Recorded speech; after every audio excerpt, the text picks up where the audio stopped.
Muito bom dia a você que acompanha a partir de agora mais uma sabatina promovida pela CBN e pelo G1. No primeiro turno, todos os 13 candidatos foram convidados e destes, 11 atenderam ao nosso convite. Neste segundo turno, os dois candidatos, Jair Bolsonaro do PSL e Fernando Haddad do PT, foram convidados inicialmente para um debate.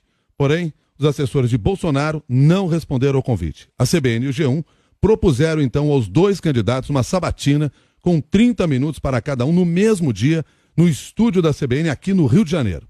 O candidato Fernando Haddad do PT aceitou o convite, já o candidato Jair Bolsonaro abriu mão desta oportunidade. Portanto, hoje, durante 30 minutos, nós teremos a oportunidade de entrevistar Fernando Haddad numa entrevista da qual participam Gerson Camarote, da CBN e do G1, Renato Franzini, do G1, Cássia Godoy, da CBN e eu, Milton Jung. Candidato Fernando Haddad, o seu tempo começa a contar a partir de agora e eu quero agradecer pela sua gentileza de participar dessa sabatina CBN G1. Bom dia para o senhor. Bom dia, Milton, Camarote, Renato, Cássia. Prazer estar aqui. Eu lamento muito o meu adversário não ter aceitado sequer fazer o debate da casa dele. Seria absolutamente possível por rádio, ele na casa dele, com todos os cuidados, eu aqui no estúdio, a gente debater, porque o Brasil, domingo, elege o próximo presidente. Se você perguntar na rua, houve algum confronto entre o Haddad e o Bolsonaro? Nenhum. Ou seja, as pessoas estão escolhendo às cegas o presidente, porque um foge do debate, não apresenta suas propostas. E a proposta boa é aquela que é confrontada. Você conhece a proposta de A, a proposta de B, e decide quem é o mais preparado, quem tem mais serviços prestados ao país, quem tem uma perspectiva de esperança e futuro para o país. E isso está sendo inviabilizado pela postura dele de já ganhou e que não quer discutir. Está lá com o Temer montando a equipe econômica, discutindo quem vai da equipe econômica do Temer ficar, quem vai sair. E eu aqui disponível, porque domingo é que se encerra a eleição. A julgar. Pois não. O senhor ontem à noite esteve, e por isso está no Rio de Janeiro agora pela manhã, ontem à noite o senhor esteve em comício no qual o senhor faz um discurso otimista até para os números que se tem até agora das pesquisas eleitorais. Ontem mesmo tivemos pesquisa Ibope mostrando que permanece esta diferença grande entre a candidatura de Jair Bolsonaro e a sua nas intenções de voto. E o senhor faz um comício dizendo que percebe uma mudança. Agora, ao mesmo tempo que o senhor faz esse comício, no mesmo comício, o senhor ouve uma crítica muito dura. Um dos participantes, convidados do senhor, Mano Brown, fala, entre outras coisas, que o PT não conseguiu falar a língua do povo e tem de perder mesmo. Está tendo quase 30 milhões para tirar. E ele diz que ele não está sendo pessimista, ele está sendo realista. Se somos o Partido dos Trabalhadores, tem que entender o que o povo quer. Se não, volta para a base e vai procurar entender. Eu pergunto ao senhor o seguinte, o PT, depois dessas eleições, vai ter que voltar para a base para entender o que está acontecendo? Nós vamos voltar para a base para governar o país com a base, como nós sempre fizemos. Nós não vamos fazer como o Bolsonaro, ameaçar o movimento social, por exemplo. No domingo, ele ameaçou prender. Só que o senhor não está me respondendo a questão da fala do Mano Brown. Eu vou te responder. No domingo, por que a rejeição do Bolsonaro aumentou 5% e a minha caiu 6%? Ou vice-versa, alguma coisa assim. Por que aumentou 5%? Se na próxima rodada de pesquisa a rejeição dele aumentar 5% de novo e a minha cair 6% de novo, ele vai perder a eleição. Ele vai perder a eleição. Agora, ele é um covarde que durante 28 anos não fez nada por esse país. Nada. 28 anos recebendo salário, vários assessores. O Camarote sabe quanto custa um gabinete em Brasília. Pode dizer aqui pro ouvinte quantos assessores cada deputado tem. Nenhum trabalhou. 28 anos pagando um gabinete inteiro, milionário, nada de resultado, nenhum projeto. Aí você vê o que ele fez durante... Agora, o que o senhor responde a críticas que são de pessoas muito próximas, aliás, de pessoas que são do Partido dos Trabalhadores? O que o Mano Brown, que foi me dar apoio, ele veio para me dar apoio, para dizer que vai votar em mim, disse, e eu concordei, porque você não falou da minha fala depois, você falou só da dele. Na minha fala... Até porque o senhor está aqui no estúdio. Na minha fala eu disse o seguinte, o Mano Brown tem toda a razão, nós temos que abrir o coração para conversar com o pessoal da periferia. Periferia das grandes cidades não votou conosco no primeiro turno. Nós temos que reconectar com esse povo. A minha rejeição ter caído essa semana tanto e a dele ter subido tanto já quer dizer que a gente encontrou um caminho de debate e nós temos aí até domingo para fazer o debate. Nós vamos virar essa eleição. E vamos virar por várias razões. Porque nós temos o melhor legado e porque ele representa tudo de ruim que está saindo do porão. Tudo de ruim que está saindo dos porões, ele representa. Agora, por que ele não está aqui para me enfrentar? Por que ele não está aqui para dizer na minha cara as mentiras que ele fala contra mim no WhatsApp Gerson ou Camarote. no Twitter? Candidato, indo nessa mesma linha, no início da campanha do segundo turno, o Cid Gomes, senador eleito, irmão do Ciro Gomes, ele faz também críticas contundentes ao Partido dos Trabalhadores. Primeiro disse que era preciso fazer uma meia-culpa, disse que o senhor ia perder a eleição e ele fala inclusive que é bem feito, que os petistas fizeram muitas besteiras e que se consideram donos da verdade e acreditam que os fins justificam os meios. E acrescenta que o PT criou o Bolsonaro. Diante de tudo isso, é preciso fazer essa meia-culpa? O PT trabalha dessa forma, com os fins justificando os meios? E por que tanta mágoa dos aliados petistas? Olha, em primeiro lugar, vamos registrar o que o Cid falou de mim. Né? Que o Cid falou, vou votar no Haddad, e foi fazer campanha em Sobral, que é a base dele, dos Ferreira Gomes, a Sobral. Passou a semana em Sobral fazendo campanha para mim, mandou 2 vídeos de apoio para veicular na minha propaganda eleitoral, e ele tem lá os problemas dele com o PT local, que inclusive ele apoia. O Camilo Santana, que ele apoia, é do PT. Então ele nem poderia generalizar, e de fato não generalizou. Ele criticou a direção do PT, mas salvaguardou o Camilo, que foi eleito com quase 80% dos votos. O Camilo Santana é o campeão de votos no Brasil, quase 80%. E falou, o Haddad é uma boa pessoa, ajudou o Ceará. Quem me deu o título de cidadão cearense foi o Cid. Sabe por que ele me deu o título de cidadão cearense? Porque eu fui ministro da Educação que mais investiu no Ceará. Mas sobre esse meia-culpa que ele pede, essa questão dos fins... Camarote, tudo que eu faço em entrevista, o pessoal fala, você reconhece erro? E eu faço o decálogo de problemas que eu acho que a gente tem que enfrentar. Eu nunca, em entrevista, mas não é de agora que eu sou candidato, como professor universitário, eu até tenho uma obrigação profissional de falar o que eu acho, de fazer uma análise de onde nós erramos. Agora, eu sempre digo, não vale a pena jogar a criança com a água do banho. O Bolsonaro é jogar no lixo 30 anos de trajetória democrática. É enaltecer tortura. É enaltecer cultura do estupro. Ontem ele falou que tem que acabar com o coitadismo de nordestinos, mulheres, negros e gays. Coitado é ele. Eu acho que ele é um coitado. O que ele fez pelo Brasil esse tempo todo? Gente, nós estamos há 4 dias de uma eleição presidencial sem saber o que o Bolsonaro fez pelo país com 7 mandatos. E simplesmente porque ele não fez absolutamente nada. Nada. Não enfrenta um debate. Não fala cara a cara o que ele fala pelos subterrâneos da internet contra mim. Só fala bobagem contra mim. Ofende minha família. Ofende minha honra. Não tem coragem de me enfrentar. Quer dizer, eu chamo ele de soldadinho de Araque, porque ele não dá medo em ninguém.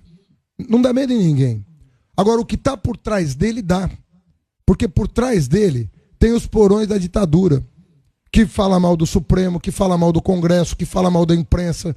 Ele falou que o Brasil não tinha que ter Folha de São Paulo, que é um jornal que levantou em apuração a rede criminosa que ele montou no WhatsApp. Ou seja, o cara não gosta de imprensa, o cara não gosta de Congresso, não gosta de Supremo, fala mal da Justiça. Diz que o movimento social vai ser criminalizado, que o movimento social vai ser considerado terrorista. Ou seja, você vai sair na rua para protestar contra o governo dele, você vai ser preso por terrorismo. Isso é democracia? Deixa eu ouvir a pergunta também do Renato Franzini. Lógico. Bom dia, candidato. Eu queria mudar um pouco para plano de governo e sobre as mudanças que foram feitas no segundo turno. Eu vou dar uma enumerada aqui em algumas mudanças que foram feitas para rememorar, porque nem todo mundo acompanhou, Lógico. né? Então, por exemplo, considerando esse plano que o senhor registrou recentemente agora no TSE, depois de ter passado para o segundo turno, foram retiradas as propostas de uma nova Assembleia Constituinte, de instituir tempo de mandato para juízes.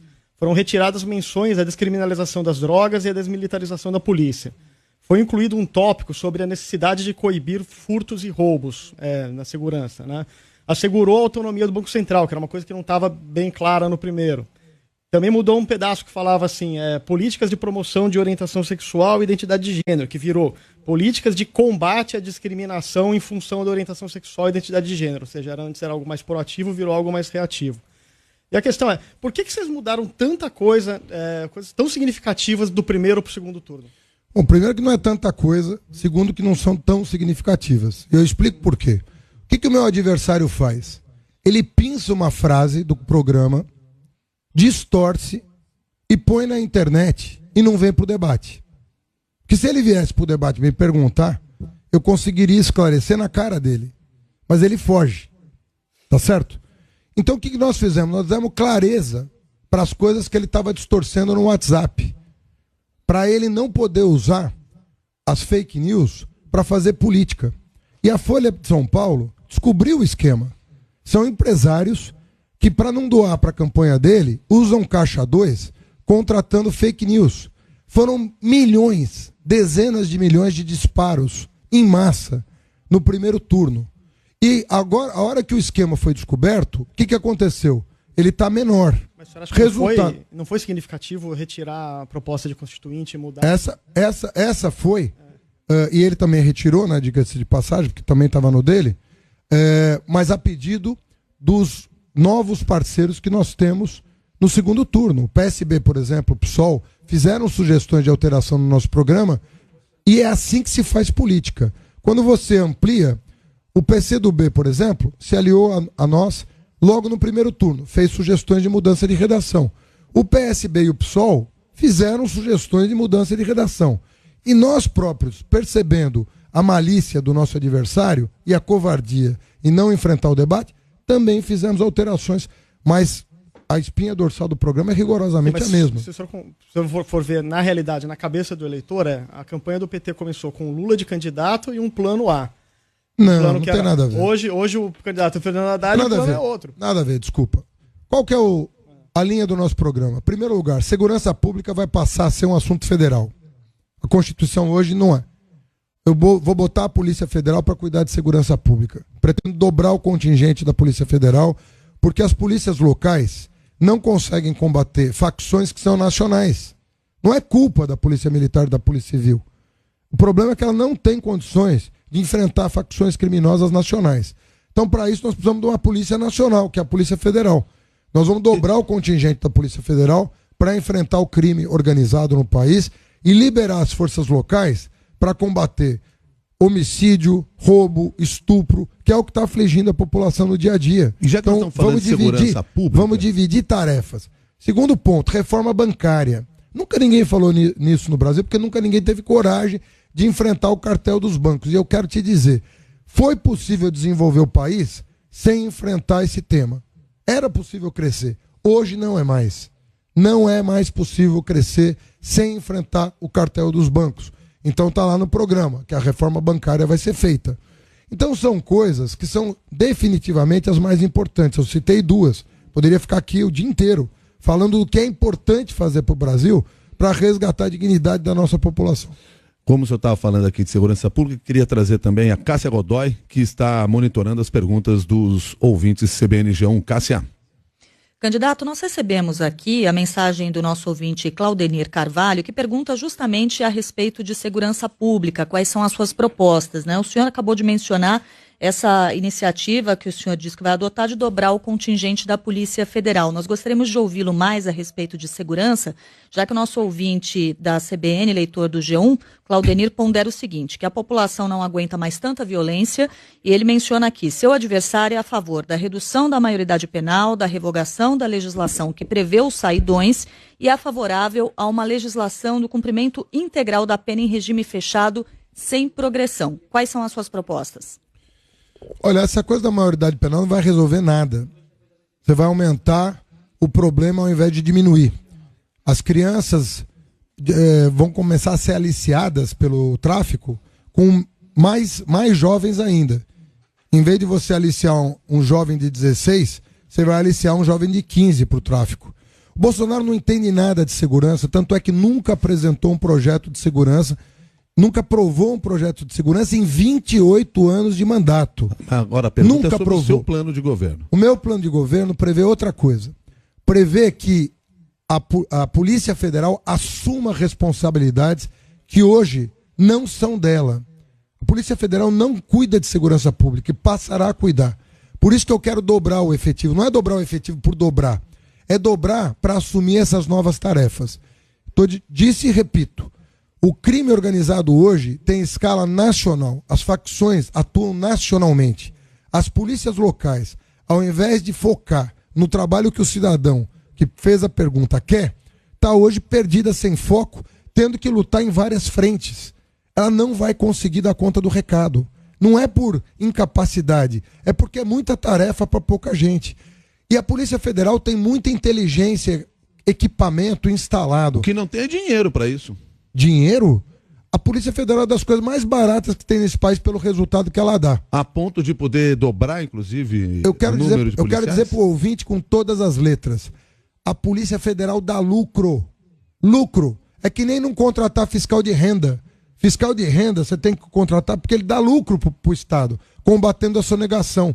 A Polícia Federal é uma polícia que dá lucro para o país. O que ela custa é muito menos do que ela combate de contrabando, de tráfico. É um equívoco falar em gasto quando você trata da Polícia Federal. É investimento. Mas na sua conta, o senhor está falando de coloca dinheiro agora, porque combate corrupção e vai resgatar depois esse dinheiro. Você vai ganhar mais. Na sua conta é isso. Eu vou te dar um outro exemplo. O governo Temer, e o Bolsonaro falou que vai manter, quer jogar o CISFRON, que é o Sistema de Vigilância de Fronteira, para 2035. Isso vai causar prejuízo para a segurança pública. E o CISFRON, que é o Sistema de Vigilância de Fronteira, é outra coisa que dá lucro. Sabe por quê? Todo o contrabando é evitado pelo CISFRON. Então quem sonega imposto porque contrabandeia mercadorias dos nossos vizinhos, vai parar de fazer ou vai diminuir muito. Então esse tipo de mentalidade tacanha de achar que você cortando um investimento vai melhorar as condições financeiras do Estado é um erro. É um erro muito grande. Tem que cortar em privilégio. Aí sim. Mas aí ele não fala em cortar auxílio moradia de quem tem casa, como ele, por exemplo. Ele tem casa, recebe auxílio moradia, diz que é para comer gente que ele usa o dinheiro, porque ele não paga aluguel. Auxílio moradia de juiz? De todo mundo. Quem tem casa... Na sua proposta isso é clara? Claríssima. Como é que... Cortar todos os privilégios. O Bolsonaro, perguntado sobre o que ele faz com o auxílio moradia, já que ele tem casa em Brasília, falou que ele usa para comer gente. Eu não sei o que isso significa exatamente. A boa coisa não é. E ele fala isso, tanto faz. Teve políticos que, por muito menos que isso, perderam uma eleição. Ele todo dia solta um impropério e não acontece nada. Passam a mão na cabeça dele, ele fala, vou fechar o Supremo, passam a mão. Vou declarar guerra à Venezuela, passam a mão na cabeça. Nós estamos tratando uma pessoa perigosa, pelo que ele representa, como um coitadinho. Como, olha, esse cara é perigoso. Tudo que ele fala é perigoso. Ele passa maus exemplos para a sociedade. Ele ensina a criança a ser violenta. Ele faz dedinho de arma para criança de 10 anos de idade. Pegando a sua campanha, no primeiro turno a gente viu... Ô Milton, eu queria que ele tivesse aqui, viu? Eu falo dele, porque eu não tenho oportunidade de falar com ele. Então eu falo dele. Não tô aqui querendo fazer... Pô, o cara podia estar aqui na minha frente, podia estar olhando no meu olho, podia estar me enfrentando. Só que ele não está aqui. O que eu faço com um cara que foge o tempo inteiro e usa a rede social para me ofender? Cansa fazer isso. Você tem que entender isso. Candidato, uma pergunta objetiva em relação à sua campanha. No primeiro turno, a ex-presidente Dilma Rousseff ela ficou fora da sua campanha. Ela não aparecia na televisão. E agora a gente está vendo o ex-presidente Lula fora da sua campanha. O senhor deixou de visitar a Polícia Federal lá em Curitiba, onde o ex-presidente está preso. Por que essa mudança no segundo turno e por que a ausência também do ex-presidente Lula, que não aparece na sua propaganda na televisão? Não é verdade. Ontem, anteontem, apareceu 20% do tempo. Ele não pode aparecer mais do que 25% do tempo. O TSE proibiu. O TSE proibiu a presença do Lula na minha propaganda eleitoral. Você está me cobrando o oposto? Vai falar com o TSE. Por que o TSE proibiu a presença dele? Esse é o problema. Outra coisa, eu tenho 3 semanas para virar uma disputa dura. O meu adversário tem os bancos com ele, o governo Temer com ele, a bancada da bala com ele, os fabricantes de armamento com ele, quem quer tomar o nosso petróleo com ele, quem quer a base de Alcântara com ele, o Steve Bannon, que foi o cara que bolou essa estratégia de fake news, passou 10 dias aqui para prestar assessoria para ele. Eu sou um professor, meu chapa, que vivo de salário. Como é que o senhor vê o resultado desse primeiro turno? Eu não tenho tantas armas assim. Não tem o banqueiro do meu lado me financiando. O senhor não está sozinho, né? O senhor tem o Partido dos Trabalhadores. O que eu quero dizer é o seguinte, o senhor está se colocando aqui, parece que o senhor está trabalhando sozinho numa campanha. Não, tem um partido... Não tem um cara rico comigo, do meu lado. Estou falando de dinheiro. Banqueiro, empresário, estão tudo lá fazendo romaria, que já estão loteando o governo. Como é que o senhor viu o resultado do primeiro turno? Eu não tenho um milionário do meu lado, só tem povo. Candidato. Tem Mano Brown, tem Chico Buarque, tem Caetano Veloso. Aí tem. Candidato. Mas esses milionários aí que querem se apropriar do patrimônio brasileiro, não tem nenhum do meu lado. E eu nem quero que estejam. Candidato. Se tiver má intenção com o Brasil, é bom ficar longe. Estão de olho na Petrobras, não vão comprar. Estão de olho na Eletrobras, não vão comprar. Inclusive daqueles seus colegas que no passado foram pegos aí desviando dinheiro público. Eu não tenho colega nenhum que desviou dinheiro público. Não? Colega meu? No seu partido? Colega meu, não. Não eram seus colegas? Não. Não? José Dirceu não era? Não. Olha, em primeiro lugar é o seguinte, cada um que se defenda das coisas que estão sendo acusadas. E não vou ser eu aqui, eu não sou juiz para dizer quem errou, quem não errou, para isso que tem poder judiciário. Agora eu, em 18 anos de vida pública, não teve um fulano que disse eu dei 1 centavo pro Haddad.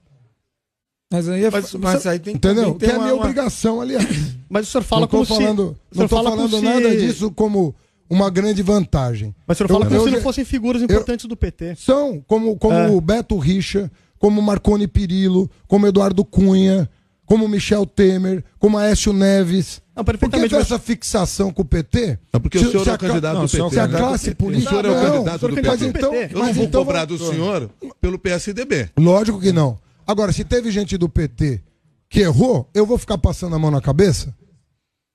Teve gente que errou do PT. Como é que o senhor vê o resultado no primeiro turno dessa eleição, candidato? Agora errou? Candidato, a ex-presidente Dilma Rousseff teve um desempenho sofrível lá em Minas Gerais. Era a expectativa que vencesse no primeiro turno. O mesmo aconteceu com Suplicy, que é um símbolo do Partido dos Trabalhadores em São Paulo. Candidatos ao governo como Fernando Pimentel, aqui no Rio de Janeiro. Poderia citar também São Paulo, a mesma situação com o Marinho. Como é que o senhor viu? O senhor falou muito que 2016 era um ano atípico. Esse ano você percebe ainda uma rejeição muito forte ao Partido dos Trabalhadores, ao Lula. Mas já melhorou de 2018. Deixa eu te explicar. Primeiro, nós fizemos... Como é que o senhor interpreta essa... Não tá uma maravilha. Estaria mentindo aqui, não vou admitir. Não tá uma maravilha, mas não tá como tem em 2016. 2016 foi realmente o pior ano nosso. Por quê? Porque parecia que só o PT tinha integrantes com problemas. O PSDB e o PMDB não tinham. Quais são eram os 3 grandes partidos do Brasil? PT, PMDB e PSDB. Por uma simples razão. Governaram. O PMDB governou depois da ditadura, o PSDB governou 8 anos depois da ditadura, nós governamos o país. Isso não é relativizar. Espera um minuto, tô dando. Vamos dar a verdade. Esses 3 grandes partidos tiveram integrantes denunciados, delatados, processados e tudo mais. Os 3 grandes partidos. O PT, inclusive. Certo?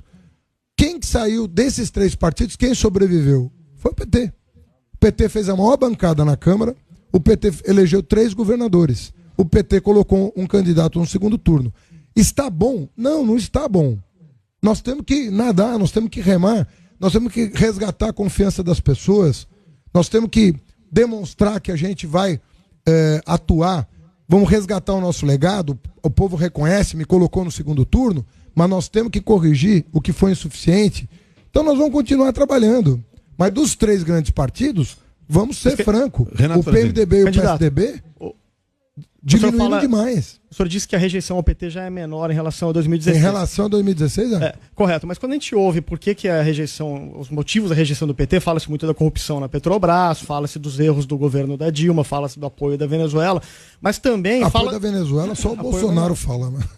A coisa é ridícula. Tá. Você vai entrar em guerra com a Venezuela? Não é essa a questão. É uma nota que o presidente do PT divulgou em apoio ao Maduro. Os brasileiros estão há 140 anos sem guerra com o vizinho. Como é que o senhor avalia do PT, a própria Gleice Hoffmann? Olha, você apoia, como é que o senhor avalia essa posição? Você defender uma saída democrática para a Venezuela não é defender o governo. Desculpa, Camarote. É outra defesa, é uma defesa enfática ao governo Maduro.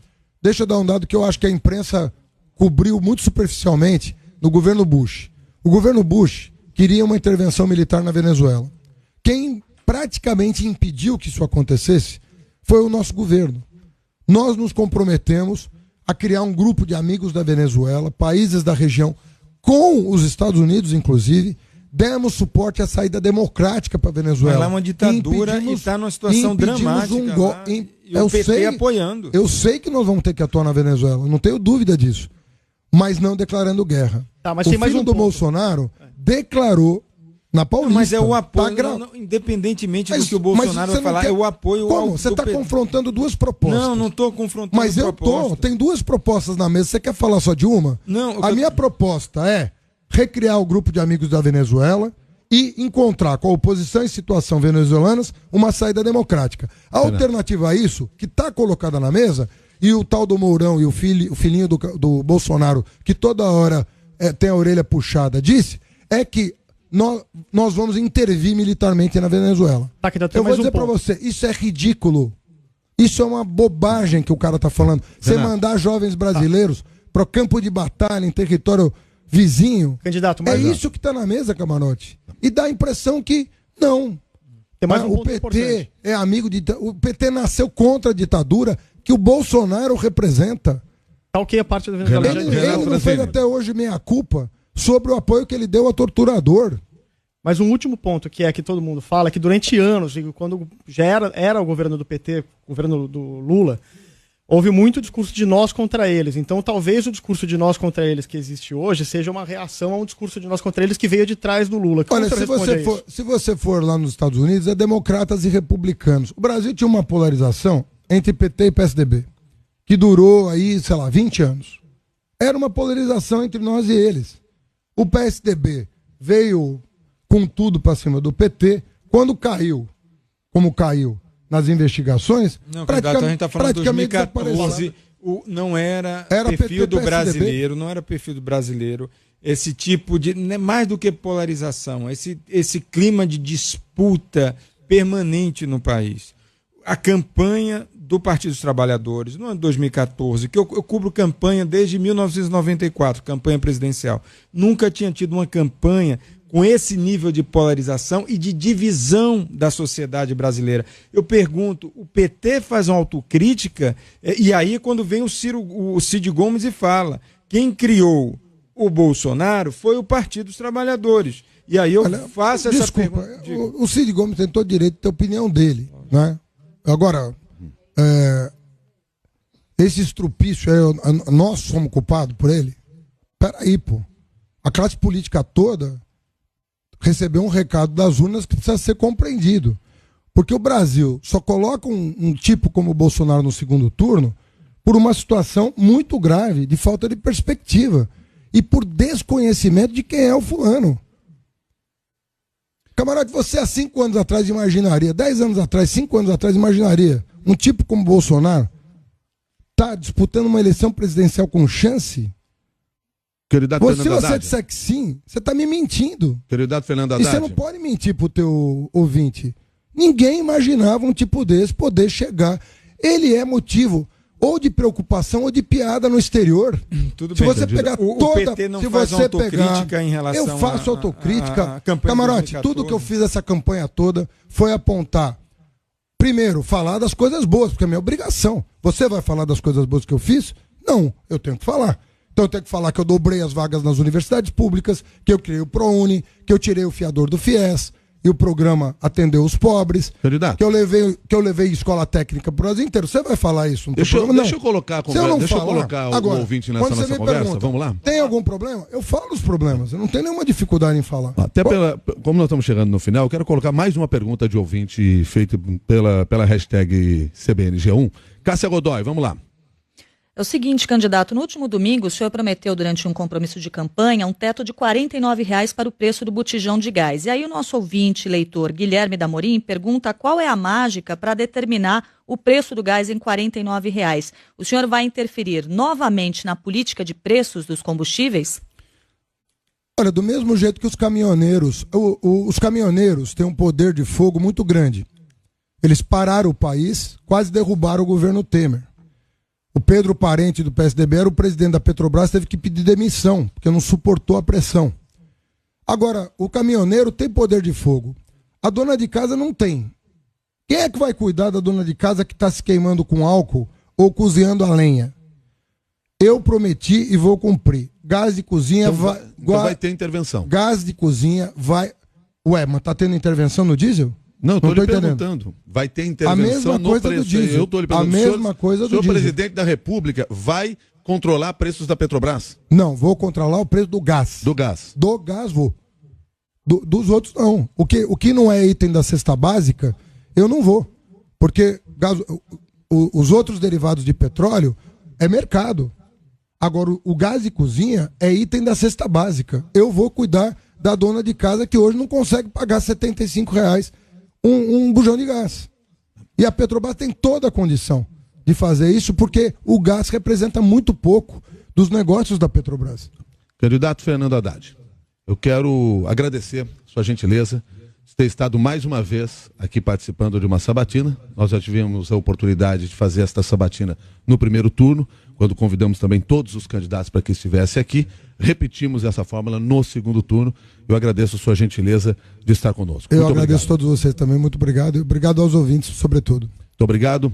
Portanto, o candidato Fernando Haddad do Partido dos Trabalhadores, participando desta sabatina. Reforço aqui o que disse na abertura desta nossa sabatina, que este mesmo convite foi feito para as duas candidaturas. No entanto, a assessoria de Jair Bolsonaro abriu mão desta oportunidade. Inicialmente, uma proposta para que houvesse um debate e, não aceitado o debate por parte de Jair Bolsonaro, propusemos este modelo de sabatina para as duas candidaturas, como já havíamos feito, aliás, no primeiro turno, porque nosso papel do jornalismo, da CBN e do G1 é exatamente discutir propostas, discutir o país que nós precisamos ter.